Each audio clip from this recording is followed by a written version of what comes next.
of you cat aspirants? Now we've come up with a very exciting series. The series is to be able to help you with vocabulary, but it's come with a twist. So we have the ancient rule of always doing the word in the meaning, and with vocabulary comes all things alongside vocab, which is the idioms, the phrases, the proverbs, the substitutions, the antonyms, the synonym, and of course the list is never ending. So what we've come up with is a very playful, a very relatable, a very familiar way in which you can know all of the idioms and phrases, at least the popular ones. Of course, all is an exaggeration in vocabulary, but you can know all of the familiar, all of the important ones that have been in the headlines for the following topics that we are going to be picking up in the span of the next 6 days. So today I come with the idioms that are war related. And the moment I say the war, I'm sure you know what I'm talking about. Of course, it will have to be the conflict that we have because of the India-Pakistan tension that has happened. Now, we've all very closely monitored Operation Sindoor. A lot of these idioms must be something that you must have gone through, but just not paid the attention to be knowing in what context is it being used. So we come with 30 idioms, which are high power, high intensity idioms that were used either in the headlines or in the speech, or probably just to used to describe the process of it. So without any further ado, let us get into it and know the kind of idioms that were in the headlines, things that we should have made an account of, did not, doesn't matter so much, because here we come with an attempt to be able to make sure that you know of all of these words. So sit tight, brace your seatbelts, because we're starting on the idiom mania of all idioms that were on high alert when we tended to the incident of Operation Sindoor. So let us begin with the 30 high impact idioms during the coverage of the India-Pakistan tensions. Now, starting with the first, you might have heard across or you might have read a lot, which is fog of war. Comes from the symbolism of fog. Whenever there's fog, things are not very clear. Hence, the idiom means confusion during the conflict. So I've also put it to example so that you understand, and that is analysts say the fog of war delayed confirmation of the strike. So there was confusion. We didn't really know what needs to be done, and that is why the delay in the strike. The next idiom is bleed India with 1,000 cuts. So if you've heard Modi ji, you know what we're talking about. The meaning is sustain low intensity pressure. So when you bleed India with 1,000 cuts, it means you put about 1,000 cuts, but India will not bleed as much as you think it will. So sustain very low intensity pressure. Pakistan continues to follow the policy of bleeding India by 1,000 cuts. So it's putting on a lot of pressure, but we're able to sustain all of the kind of low intensity pressure that's coming along. Tit for tat, which is a mutual retaliation, which means as you do, so shall I. So a tit for tat exchange of drones and missile strikes occurred overnight. Next, bone of contention. So bone of contention basically means a long-standing cause of dispute. Something which has been for a very long time does not seem to have ended. So for example, Kashmir remains the bone of contention between the two countries. It is the mudda, is how we like to put it. Ceasefire violation. Now ceasefire violation means breaching paused hostilities. Ceasefire means to have a situation wherein all things are now going to be calm and quiet. But of course, there's been a violation, which means all things that we decide we are going to stop all firearms. Now that has been violated. So officials reported yet another instance of ceasefire violation along the LOC. Act of war. Act of war as an idiom means an attack as formal warfare. So when there's declared war outrightly. Pakistan called India's strike an act of war. This is how it made the headlines. War of words is a verbal escalation. So of course there's war, but now it's the words that are coming along. So the example is a loud war of words ensued before any retaliatory strikes. Clear and present threat which means immediate danger, something which is right in front of you and that it cannot be avoided in any manner. So Pakistani officials warned for a clear and present threat with nuclear posture. Next, heaviest fighting in decades, which means the most intense confrontation in the years. So these are the heaviest fighting in decades along the border. Was used quite predominantly along the Operation Sindoor. Escalation spiral.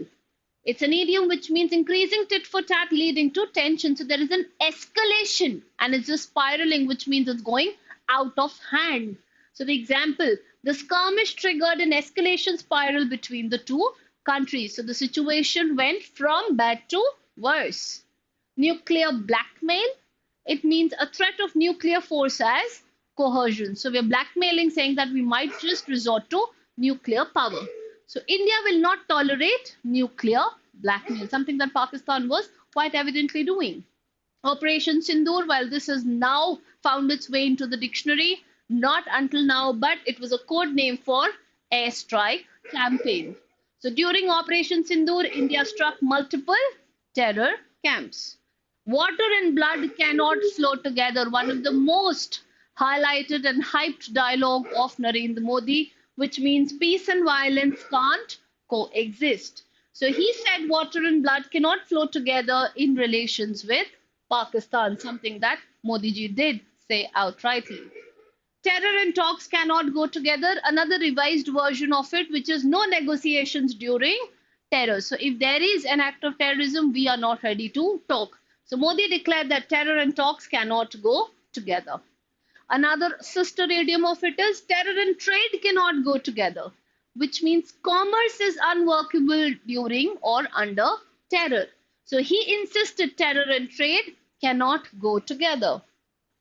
Declare war, it means to officially announce hostilities. For example, Pakistan's FM warned that this could amount to declaring war. So something that might officially go on to the verge of war. War of attrition, it means long-term wearing down.